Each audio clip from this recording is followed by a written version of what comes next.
The broadcast is now starting. All attendees are in listen-only mode. Hey, good afternoon, everybody. Welcome to today's presentation. My name is Michael Valtos, and I'm the owner and trader at Orderflows.com. And today you're in for a special treat. I'll be talking about advanced order flow techniques so that you can trade like a pro. I've got over 20 years of professional trading experience. On the back end, I work for major trading firms and banks. And today I'm going to be teaching and talking about some of the things that I've learned over the years that you can apply to your own trading to become more successful at it. So in today's training, you're going to discover how to read order flow, basically understanding the price action and volume dynamics at work. Most traders are familiar with price action. It's a term that gets thrown around a lot, and there are some drawbacks to trading strictly on price action. But I want to show you how you could add volume to your analysis to make better trading decisions. I'm going to also show you some advanced techniques for trading with order flow. Now, when I talk about order flow, it's really the combination of volume and price action. And lastly, I'm going to show you how you can use order flow analysis to your advantage in today's market conditions. Nowadays, the market is pretty volatile. There's no other way to sugarcoat it. And we've seen days where it looks like it's a huge down day and the market rallies to close at unchanged or even positive. And order flow is going to help you take advantage of those situations. Now, if you're sort of new to order flow, or you want to, learn the basics of order flow easily and quickly, I wrote a book a few years ago. It's called Trading Order Flow. And if you stick around to the end, I'm going to show you how you get a copy of that. It's a 150-page book. I've spent close to 2 years writing it. And basically it talks about, sort of my background, because I have an institutional trading background, and it's going to show you how you can use order flow to determine what the institutions are doing. It's going to talk about how not all prices are the same, how to limit your risk on a trade, how to determine things like price rejection, understanding value in the market, and much, much more. So you're going to get a download link to that at the end of today's presentation.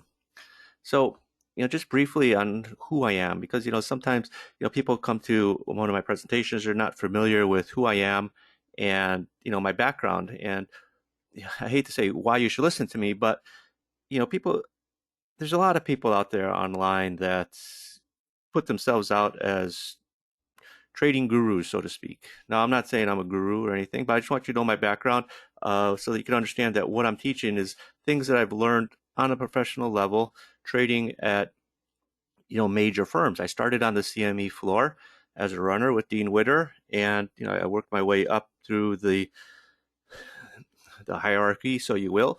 And eventually I left the trading floor, the CME floor, to join the overnight trading desk at Dean Witter when the electronic trading started taking off. That was back in the early 90s, or sorry, mid 90s, when Globex was just starting to take off. The overnight exchanges from CME, CBOT, NYMEX Access. And after doing that for several years, I left and I joined the big English commodity trading firm, EDF Man. It's been around since the 1700s. They got their start trading sugar, but they literally trade every commodity you can imagine. After 2 years at Man, I joined Commerzbank, the big German bank in Chicago. I was their Eurex trader. I traded Bunds, Bobbles, Schatz, DAX, Euro stocks. And, I trade that against the US products. Now, after September 11th, I took about 6 months off, traveled around, sort of, look for the meaning in life, if you will. And after that, I said it was time for me. I'm ready to come back to the finance industry, and I joined Cargill. Cargill is the biggest U.S. private trading company. They account for about 30% of grain exports, 25% of meat exports. But again, like EDF Man, they trade every commodity imaginable. And after about 3 years in Chicago, they asked me to go out to Singapore to set up a trading desk when the exchange was closing down, to go fully electronic, right? The open outcry in Singapore was ending and they needed a trading desk set up. So they sent me out to Singapore. I spent a year there before joining JP Morgan in Singapore, where I was vice president of futures trading. So my background is futures. That's all I did for over 20 years at very high levels. But I realized there was more to life than just, working in a company. I got to the point where I was spending more time on the trading desk than I was at home. And that's not how I wanted to live my life. And so in 2013, I left JP Morgan and I just started trading for myself. Right? I've already learned how to trade. I spent over 20 years trading, for banks, for commodity trading firms. So I said, what, I could do this on my own, and that's what I did. I struck out to trade as an independent trader. Now, the software that was available, right, when you're an independent trader, back in 2013, 2014, it's very limited on the amount of software that's out there. Now, software is exploding. There's a lot of new softwares out there. But it was like TradeStation, NinjaTrader, um, multi-charts, just a handful. And the order flow software that was available was very basic, right? It was just a normal footprint chart. And I sat down with a programmer who understood order flow a bit, and I said, you know what? There's things I look for in the order flow. Let's put that into the software so that it will make my trading easier. And as a result, we came up with what's called the Orderflows Trader. Now, originally, it was created just for my own trading, right? It wasn't something I didn't want to get in the software business. I just been spending all this time writing my book, and I realized, what? Computers are there to make our life easier. Let's take this analysis and put it into a software, okay, so that it will highlight on a chart for a trader, where um, market weakness was or price rejection was occurring, and so on. And that's how I developed the software. And again, it was originally for my own use, but then other traders I was sharing my charts with, like, hey, what's that software? And eventually, other people are like, hey, I'll pay you for that. And that's how the order flows um, trader software business started. Now, so the reason why I talk about that is because the charts you're going to see in today's presentation are generated using my software. Now, before we begin, just the brief disclaimer, trading does involve risk. We're all adults. You shouldn't be trading with money you can't afford to lose. All right, so first thing I'll talk about is understanding the price action and volume dynamics at work, right? It's not, the markets don't necessarily trade in a vacuum in the sense that, price moves up, price moves down, and that's it. All you have to do is look at price. Really, what you want to do is you want to look at how it traded when it traded up or how it traded when it traded down, right? If there's any clues into, what market participants are doing in the market. And price action and volume are the two most important dynamics at work in the market. So when you understand how these factors interact, you're going to gain insight into market trends and make more informed trading decisions. So first, what is price action? Well, it's the movement of prices on a chart. Basically, I mean, that's it, right? We've all seen charts, but we're going to look at price action for clues as to whether buyers or sellers are in control of the market, to sort of help predict, if you will, future price movements. But the problem is when you look at a chart, right? This is your normal candlestick chart. People will say, well, price action, right? I'm a price action trader. Well, there's negative price action here, there's negative price action here, negative price action here, but the market still keeps going up, right? And what do I mean by negative price action? We've seen lower highs, lower lows as the market starting to come down, stalls out, lower highs, lower lows, lower highs, lower lows. So price action, while in theory, you know, is useful, you really need to wrap it around something else, and that is volume. Now, volume is really the measure of how much trading activity is taking place, right? Now, when most traders look at volume, they tend to gravitate towards total volume, right? The total volume for the bar, the total volume for the day. But to be honest, it's kind of pointless to try to analyze total volume for the day when you're trading millions of contracts a day. Mini NASDAQ, right? Trades 2 million contracts a day, and its average is probably around 2.2 million contracts a day. Now you're trying to, if you're looking at it on a daily basis, well, this day it traded 2.1, this other day it traded 2.4. You're trying to make something out of nothing, right? It's just sometimes it deals with the volatility in the market. But as a trader, you can actually break it down to a very micro level. You can look at the volume traded on the bid and the volume traded on the offer. And where does volume come from? In a sense, I mean, it comes from obviously the trading that you see right on the trading dome, right? What's being traded on the bid, what's being traded on the offer. But every trade that you see happen shows up in the time and sales chart. Now, the problem with the time and sales chart is it moves too fast to really make any trading decision from. And, I see a lot of people, they run trading rooms or, they run streams and they'll have a time and sales up there. But to be honest, are they even looking at it? Nowadays, you can't. It just moves too fast. In the old days, and I'm talking about, the 90s, yeah, you could look at time and sales because back in the 90s, even a little bit into the early 2000s, you didn't have, high frequency trading. You had people just banging away on a computer. Even in those old days, people when e-minis first started trading, and you could get a membership to trade e-minis, and you could look into the big S&P pit. The guys had a little like a Nintendo controller, buy and sell like that really quick. That was like the beginning of sort of this high frequency trading that was going on. But to be honest, a lot of things that you're seeing go through is small sizes, a 1 and 2 lots. The average trade in the e-minis is just like 1.3 contracts. So I was telling you, most of the volume that goes through is like 1, 2, 1, 1, 1, 2. Sometimes you're going to get a 25 lot, a 50 lot like that, but majority of the contracts that's going through is one. And if you honestly, if you have a time and sales going up and you're just looking at a lot of ones, okay, that means nothing. Sometimes like here's a 9 lot that went through, but that's nothing.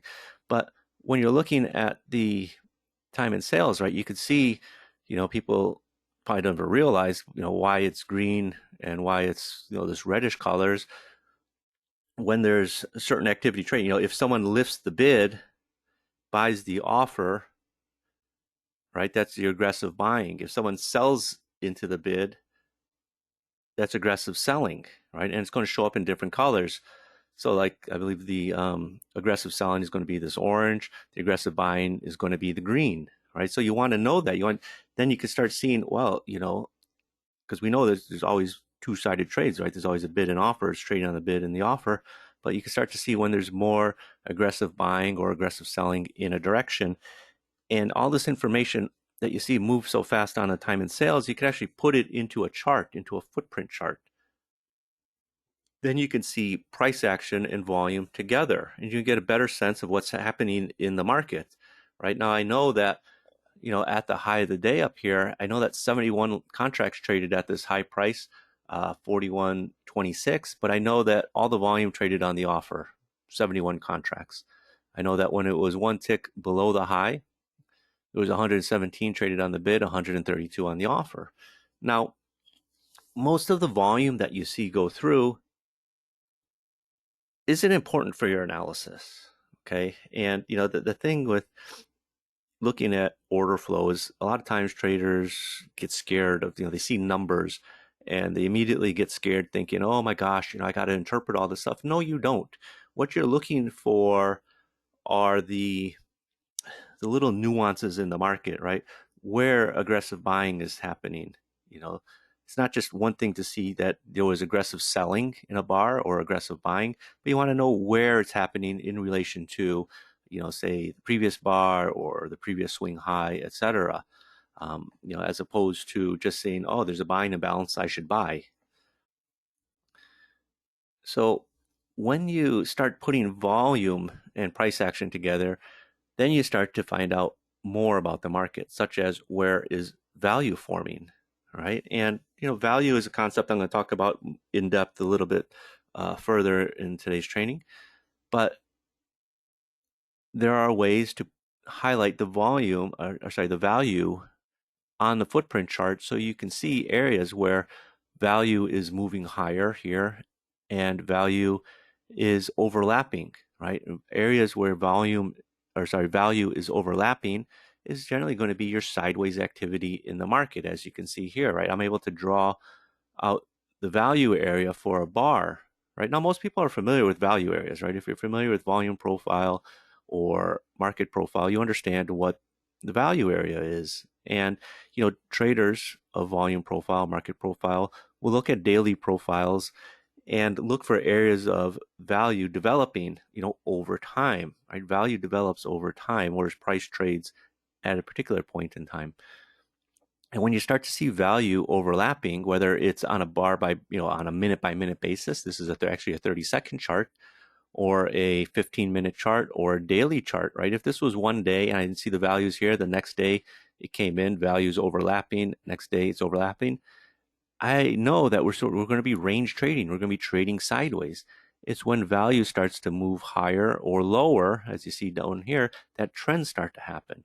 And one of the clearest signs of a market that's starting to trend is a break in value, right? You have this area where you got 1, 2, 3, 4, 5, 6, 7 bars where value is overlapping. It's basically trading sideways, right? We can see that, right? If you're just looking at the normal chart, you can see, it's a sideways activity, but now we're starting to see value gap, right? This bar's value is much higher than the value area low of this bar is higher than the value area high of the previous bar. So it's a gap in value. And usually when you see these gaps in value, that's when trends start to happen, right? And we moved up, we hit a swing high. Now we see a gap in value here, right before we start selling off. A couple bars overlapping, say you're not convinced that, the market is turned up here. You got another gap in value right here, and the market keeps selling off. So, that's when you start putting price action and volume together. You start to see more in the market. Another great way to use value, right, the combination of price action and volume, is to see where acceptance is in the market or rejection is in the market. And this is a great bar right here. It's obvious.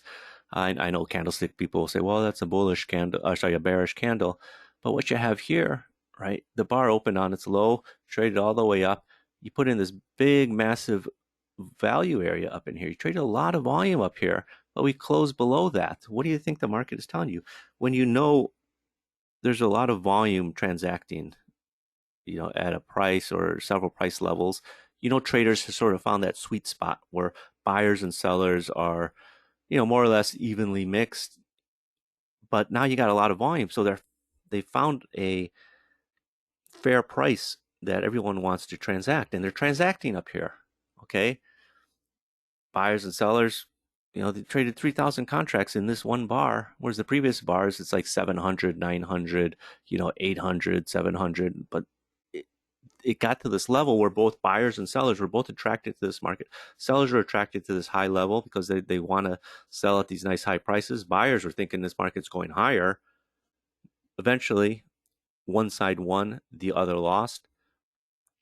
We're starting to reject these prices. You can see the bar closed below the value. So we opened up, formed this high upper value area. We closed below it, and we start trading down.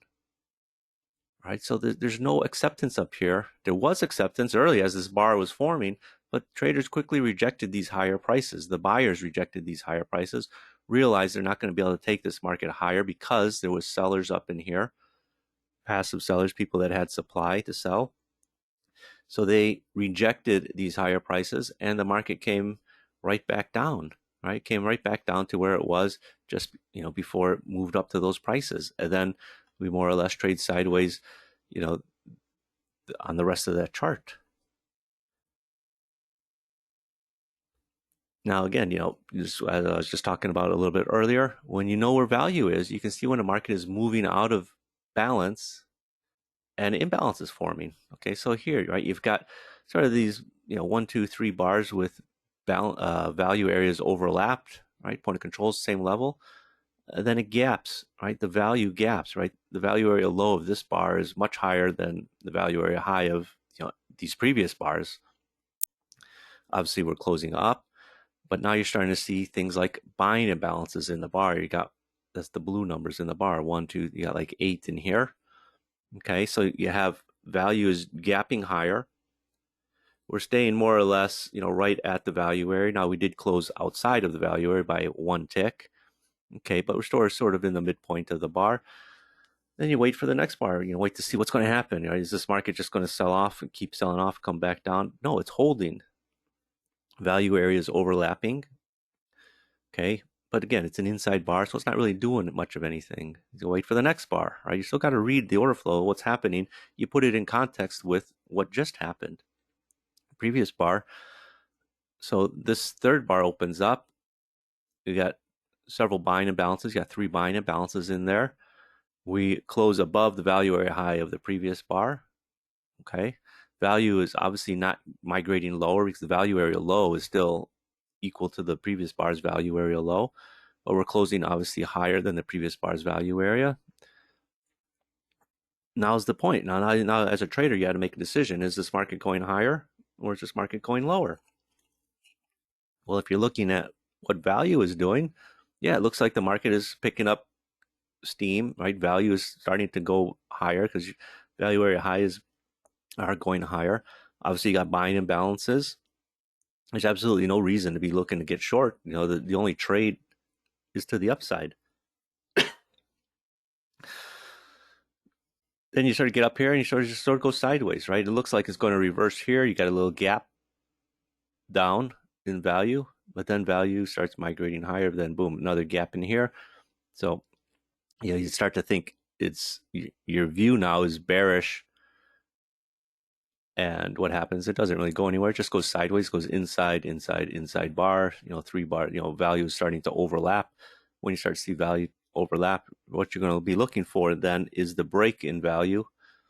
You saw one here, but it didn't continue. And then it just started overlapping again in here. And, that's the end of the chart. But really what you're looking for are these areas where you have value that's overlapping, and then the break, the gap right here for that move up.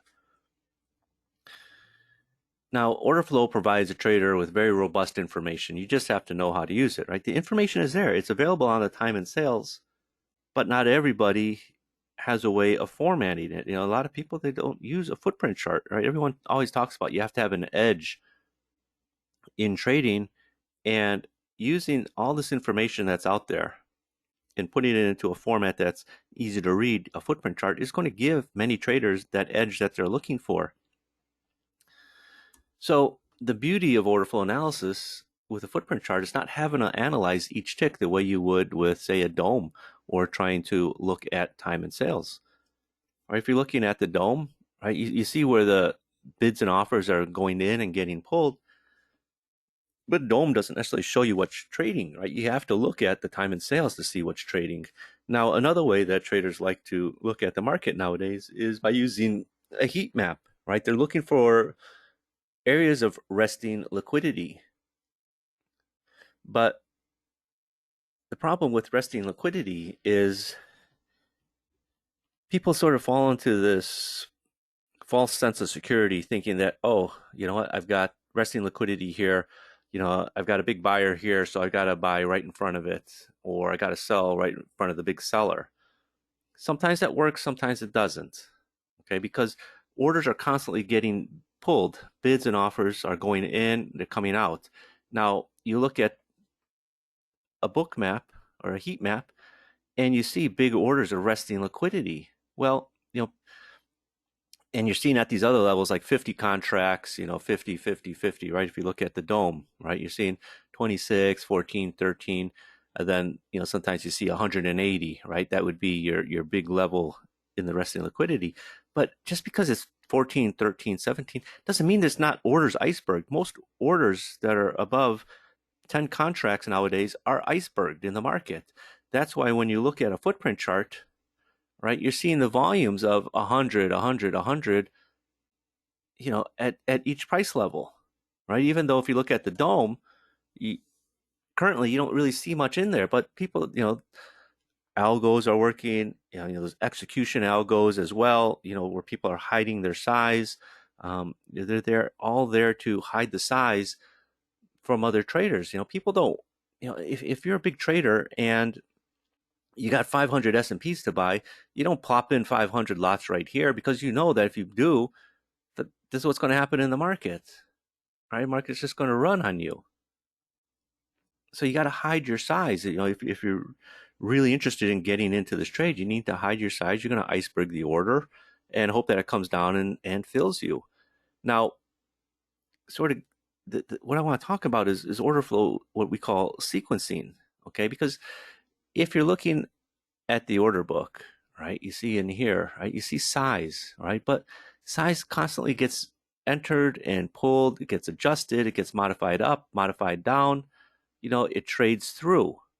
People think that automatically that there's, a big line in there, that there's big liquidity, that's going to stop the market. No, it big traders are attracted to big size in the market because why is because if you're a big trader and you got a lot to trade, you got a lot to get out, you need that size in there. So, big size, yeah, it acts as a magnet. And, sometimes you're going to see, or just like the market is just sucked down to a level, like down here, or sucked back up to a level up here. But a lot of times you're going to see the market, you're going to see the levels, right? The lines drawn out, and the market just eats through that, eats through that, eats through that. And when that happens, then you have a strong market. When a market is able to eat through size, eat through more size, eat through more size, either to the upside or to the downside, then it's a strong market condition, right? The market is often trending. And like I said, on a footprint chart, right, when you see the volumes that actually trade, right, you're seeing, 400 contracts trade here, 500 here, 400 here, 600 here, 600 here. Whereas if you're just looking on the dome, you think, there's no size in there. Well, there is. It's just hidden, right? People are using execution algos, are hiding their size. They're using icebergs to get their size off. That just because you don't see, any liquidity in here doesn't mean there's no liquidity in here. If you're looking at the dome, you just think, there's only 12 lots here.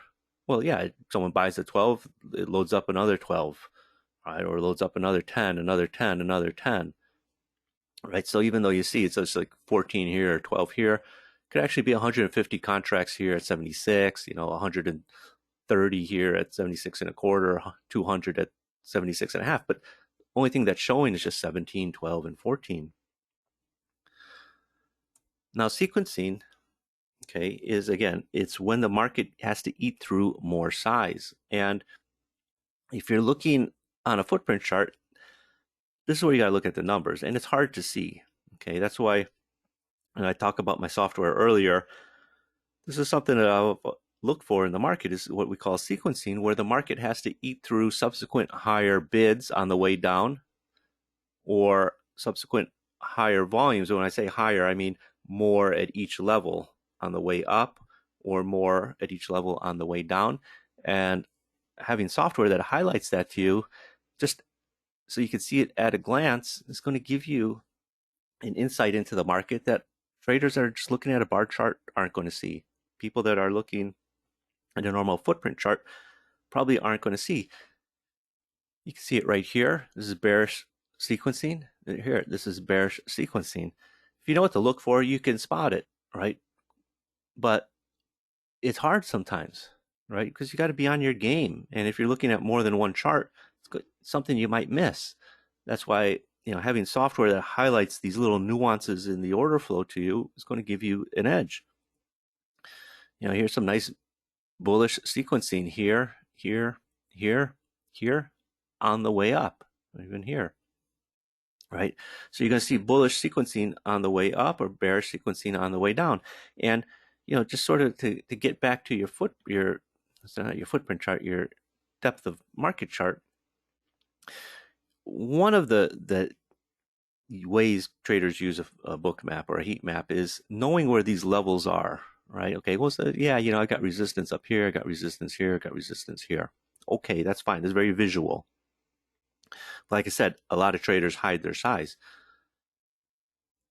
But the problem is traders tend to get complacent and they think, well, I got resistance here, I got support here, I'm looking for the market to trade through here. But when it starts eating through size, right, if you're sharp enough to notice that it's eating through level one, or the first price level, 50 contracts.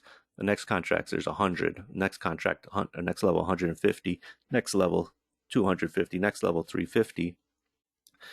Because that's how big orders are worked in the market, right? If someone's got 500 to sell, they just don't put it all 500 at one price, iceberg it. They're going to put in, 100 at one level, maybe 150 at another level, the other 250 at a higher level, and let for the market come up and sort of eat its way through that market. So they're going to get a better fill on the average price, and that's where you're going to see sequencing occurring. And you know that if there's a big order there that the market has to eat through, or big levels that the market has to eat through, it's going to give you that edge, right? If I know that someone, this was an area of support right here. I mean, I could see that with the point of controls all sort of lined up right here. So I know that there was probably more support here as the market's coming down, and it's been broken up. It's been spread out through these different levels. So I know that the market is eating through these levels. And if I know the market is eating through heavy volume, it's probably a strong move that's going to happen. And that's the thing, right? With something like a depth map, a book map, if you know, right, say you're long, right? Say you get your long from in here, okay? You're, I don't know what the price is. Call this 41.20. Just, I'm just making that up. Call this 41.20. Up here at 41.30. I got some offers here, but my take profit is up here at 41.40. Okay, but if I'm starting to see volume in here, it's got to eat. That there's a chance that it might not get through that volume to go to your take profit level, right? So if you're in this trade and you see these heavy levels, these heavy volumes in here, and your take profit is up here, and the market just sort of comes up and sort of starts crapping out, yeah, that's one sign you can get out.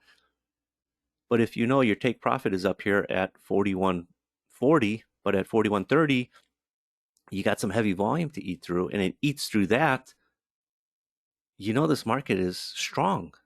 Maybe you don't want to sell it at 41.40 anymore. You back it up to 45, back it up to 50. Now that it's got through that resistance area, then you can stay in the trade longer. And if you know where that resistance is that the market ate through it, like if I know that, if I'm short from, if I say, oh, we hit this high, I got short up here at, whatever, 71, some support down here, but then I see that we eat through that support pretty easily, pretty quick. Instead of covering it down here at 65, I could hold it longer. I could get out at 60 because I know I had support there, and the market just ate right through it like it was, an ice cream sandwich. Just as if I'm long from in here at 40, whatever this is, 40.98, and I got to take profit up here at 41.08, but I see that we have to eat through a lot of size here. I mean, or afterwards, I see that we ate through a lot of size, subsequent higher offers. All of a sudden, my 41.08s look very easy to reach. I could back up to 10, 12, higher, right? That's how Orderflow is going to help you stay into trades longer. Here's another example. This is gold, right? The charts I showed you before were E-minis. Here's the market eating right through some resistance here in the market, right? It just keeps going up. Eats through higher levels in here, as we keep going up. And it's not just with futures, right? This is Apple stock. This is a 5-minute Apple chart, right?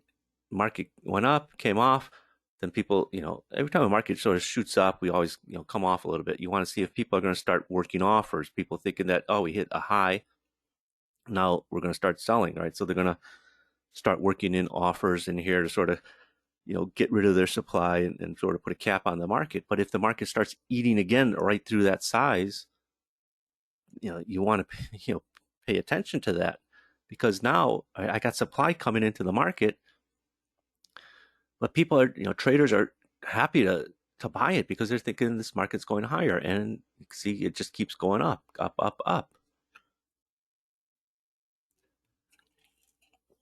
Now, traders like to use tools like RSI to determine if something is overbought.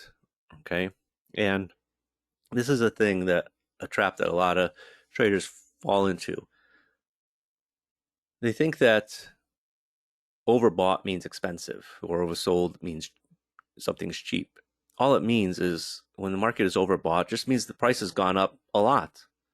Or if you know, market is oversold. It just means that the market is going, it's been going down, down, down, and is going to keep going down. So does overbought really mean expensive? No, it just means there's been an excessive run of higher highs. And when you think of price, how do you determine if something is expensive or cheap? Well, you think in terms of value, right? And again, with the overbought and oversold indicators like RSI, it talks about RSI, it's a relative strength indicator, but it's just relative to the previous bar. Are we going higher or not? It's not really taking much else into account. But here, for example, right, we're above overbought. So we're above 70. We're overbought. You gotta get short. Well, then the market ripped from 40.85 all the way up to 41.25. It still had another 40 points to go. But a market can go overbought, overbought, overbought, overbought, and keep going overbought. It doesn't mean that it's too expensive. That's sort of the fallacy, that the problem that people have with using indicators to determine if something's overbought or oversold. Really, the way you determine if something is expensive or cheap is you look at what the value is of something, right? I mean, you go to a store. I mean, now with inflation. The other day I was in Walmart looking to buy eggs.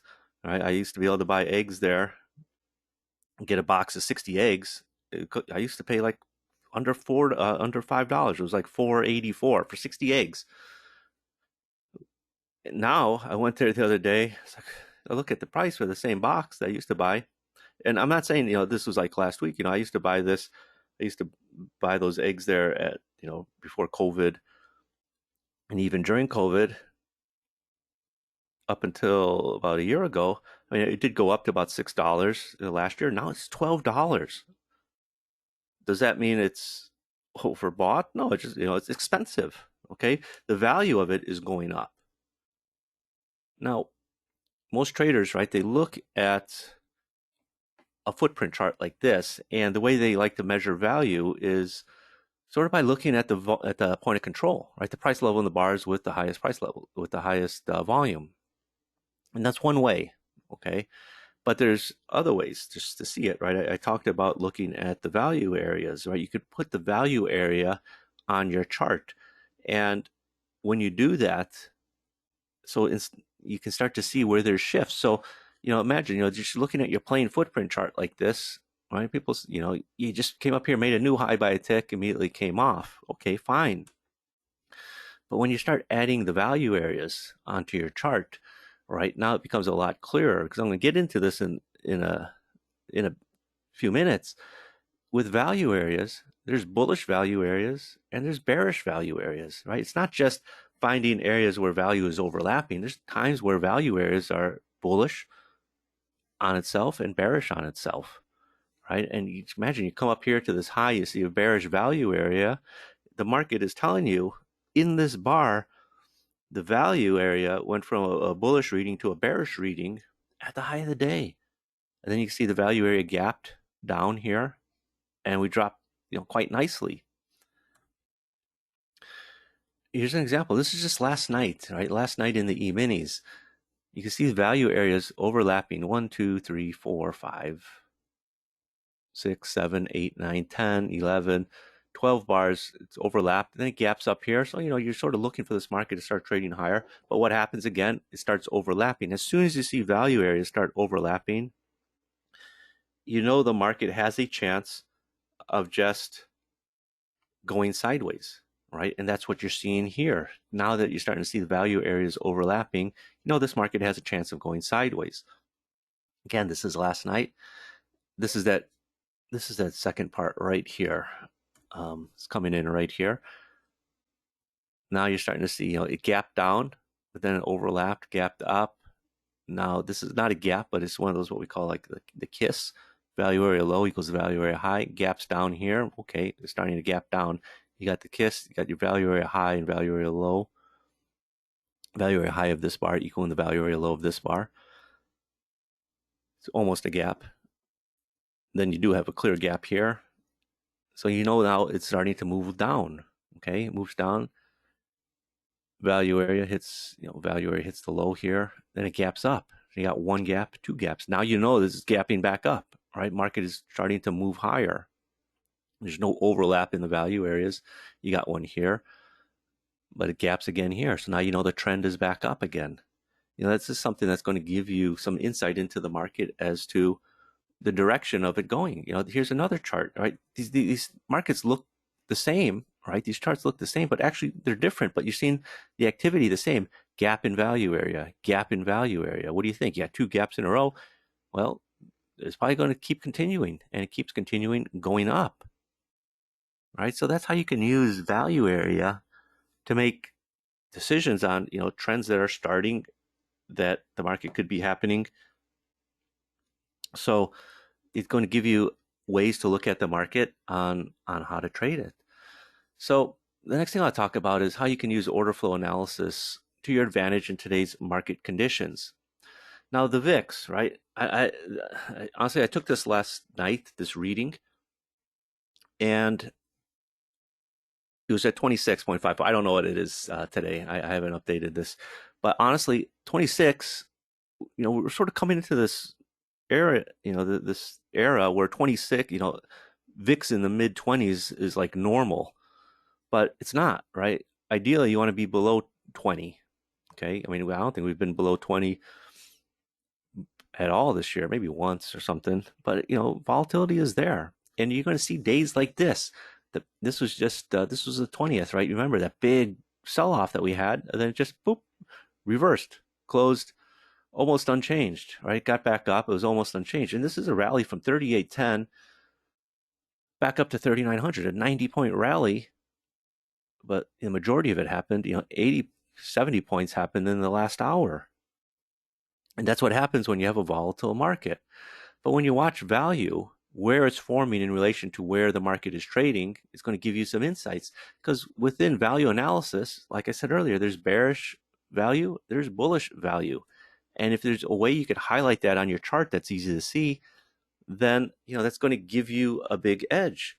And that's one of the things that we have programmed into the order flows trader, is being able to see bearish value. We highlight the value area as red, or we highlight the bullish value area as blue. So this is a bearish value area right up here at the high of the day. If it's bearish, what do you think is going to happen? The market's going to sell off. Here's bullish value area right here. Okay, but it just still goes sideways. Now the market starts running. You got bullish value area right here. Another bullish value area right here. Here's the E-minis. This is a 5-minute chart. I showed you a 30-second chart, a 1-minute chart. Here's a 5-minute chart. Now you don't have to keep 10 different charts open. You just put it on the chart that you're using, whether it's a 1-minute chart, or it's a tick-based chart, or whether it's a volume-based chart. Again, here's another one, a 5-minute chart. This is another high of the day, and the market sells off. E-minis, another, market was just sort of going sideways. You got your bearish value area right as the market breaks to sell off. Right? I mean, this is a move from, the 20s all the way down below the figure. It's crude oil, right? You hit your high of the day, bearish value area, market sells off. Bunds, okay, Bunds just opened here. It was trading in a tight range. You had some bearish value area right here in here. Hit the low. This is when the cash opens in Germany. Bullish value area. Then the market takes off to new highs.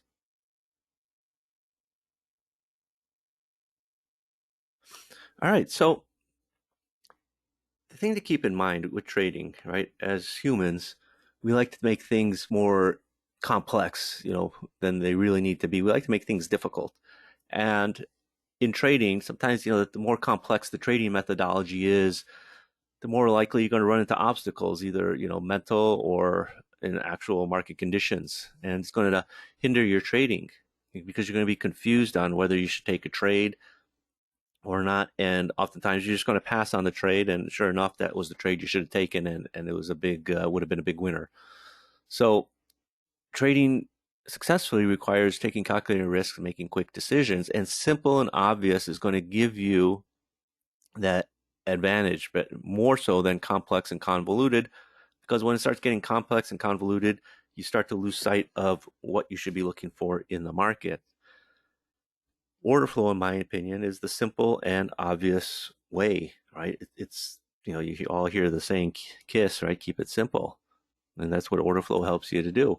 So over the last 45 minutes or so, hopefully you'll agree it's been time well spent, that you've learned something. Now, regrettably, I can't cover everything in a quick training session like today, but I got a special offer so you get everything you need to know about order flow and to get started, right? And I got a very special deal for you. It's the Orderflows Trader 5.0 software. I talked about a couple of the tools that are available on it is, the value areas and seeing where bullish and bearish value areas are. I talked about the order flow sequencing is a tool that we have on the Orderflows Trader 5. And what it's like taking all the knowledge that I've gained on trading with order flow over, 25 years and put it into a program so you can see what the institutional traders are doing in the market. Because at the end of the day, it's really what the big money traders are doing in the market that's going to influence as what's happening in the market. So you have to think like an institutional trader, but unless you've actually worked on an institutional trading desk, you're not going to know. Now, having order flow software is one thing, right? You still need to know how to use it. And I don't just sell you the software and go, okay, go figure it out on your own. I give you a lot of extra training and education so that you learn how to trade with order flow, right? I mean, you could spend thousands of dollars on software, and if you don't know how to use it, what's the point? So when we give you access, when you get the Orderflows Trader 5, I'll give you access to my order flow trading course, which I regularly sell for $297 on my website. Also give you access to my order flow inner circle video series, right? There's 56 videos on advanced order flow tips, tricks, and analysis onto the nuances of the market. And normally, right, the only way to get the inner circle video series is by purchasing the order flows trader software. It's not available anywhere else anymore. And before, when it was available, it cost a lot more than what you see here, the $497. But the training, another $297, and the Orderflows Trader software is $899. That's already $1,600. Now, I do realize that trying to learn how to trade by watching videos and reading books is one way to go about it, but it's difficult, right? It requires discipline and commitment on your part. And what I found to be very helpful for traders is live training where you can ask questions, right? It's one thing to send emails back and forth, because there are delays, you could send an email to me. I might not see it for, a day, honestly, say, Mike, what do you think of this chart? That's why I have each week a live training session, right? Where normally it's Tuesday nights. It would be tonight, but because of the holiday, I'm not having it tonight. But for the last 3 years, I've been hosting it every week and, barring holidays. And it's open for all users of the software. People that have the software that are using it successfully, they come in and they watch. I will talk about special situations I saw in the market. If people have questions about a particular market on a particular day, they can either send me their chart and I'll pull it up in the session, or I'll find it on my charts and show it. And it's an area where even if you're having a problem like with the software, like, oh, how do I do this with that? How do I maximize, the software? That's what these sessions are there for. So you can learn how to become a better user at the software, because, the software is very robust, and, sometimes people don't realize what they have in front of them. And by watching these sessions, you can learn how to use the software better. Now, there's archives. If you can't attend, each session is recorded. Honestly, if you can't attend each week when I send you the registration link, you're just better off signing up for it. That way you'll automatically be sent the replay link. But if not, there is an archive section and right now we've got like 167 episodes. And again, some gurus out there will charge you extra for training like this, but this is free. I don't charge you a monthly charge for that. Now, again, what I discussed today with order flow sequencing and value areas is just a small sample of the forms of analysis I talk about weekly and what's available in the Inner Circle video series and other trainings I have available. Honestly, I think you'll learn more about order flow in the weekly sessions than you thought possible. So to get started, all you have to do is go to orderflows.com/oft5.html. You'll be on this page. You just scroll down to the bottom of the page. I put the link. I'm gonna put the link in the chat right now. So you just go to this page and you scroll down, right? That's all you got to do.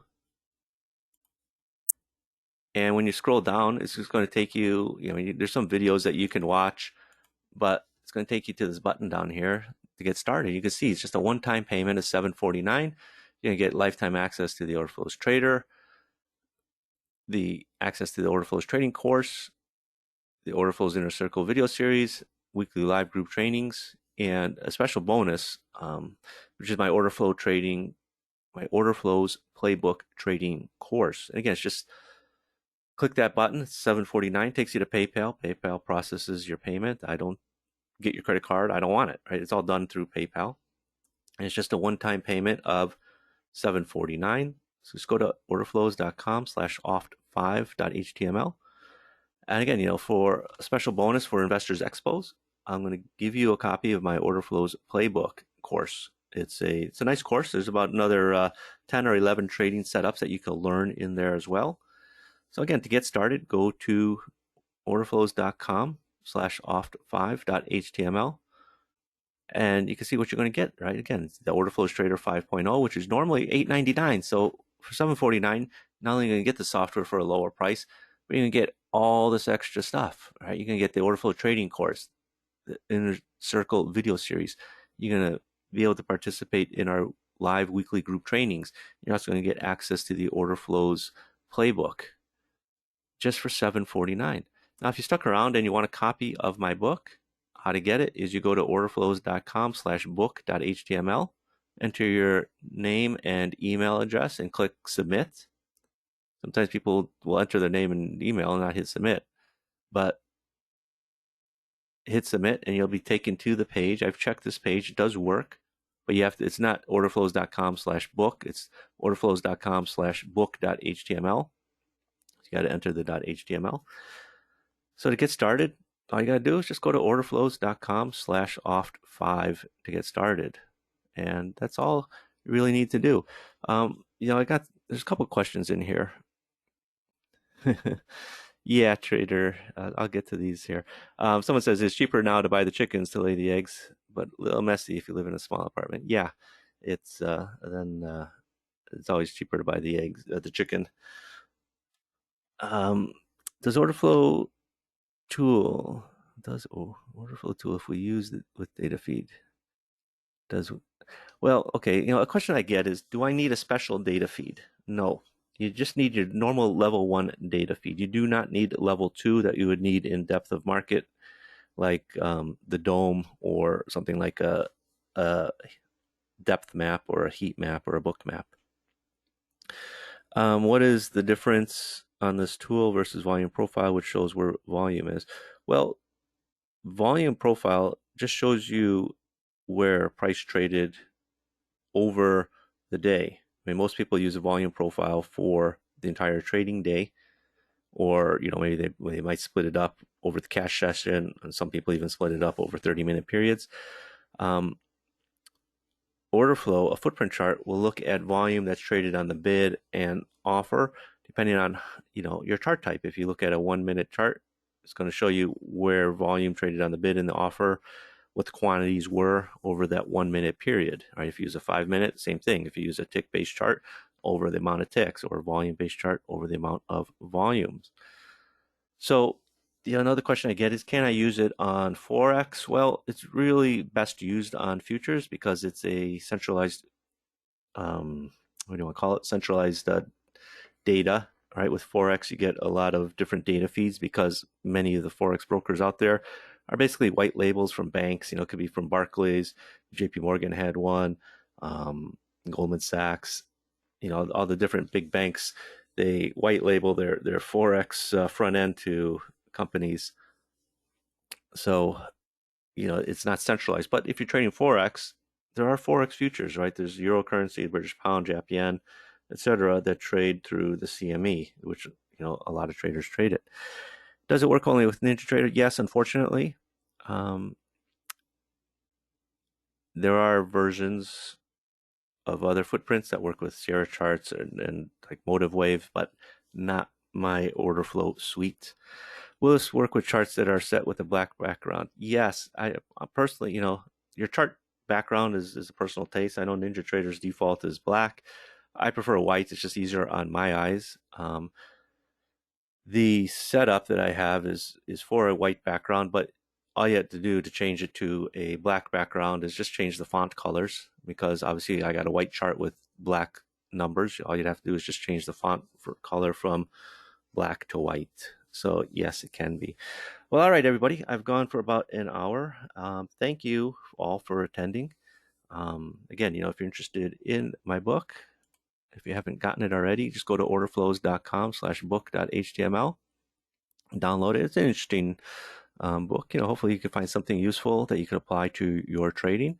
And again, to get started with the Orderflows Trader 5, just go to orderflows.com/oft5.html. So have a great rest of your week, everybody. Have a great rest of your day as well. And thanks, and bye-bye.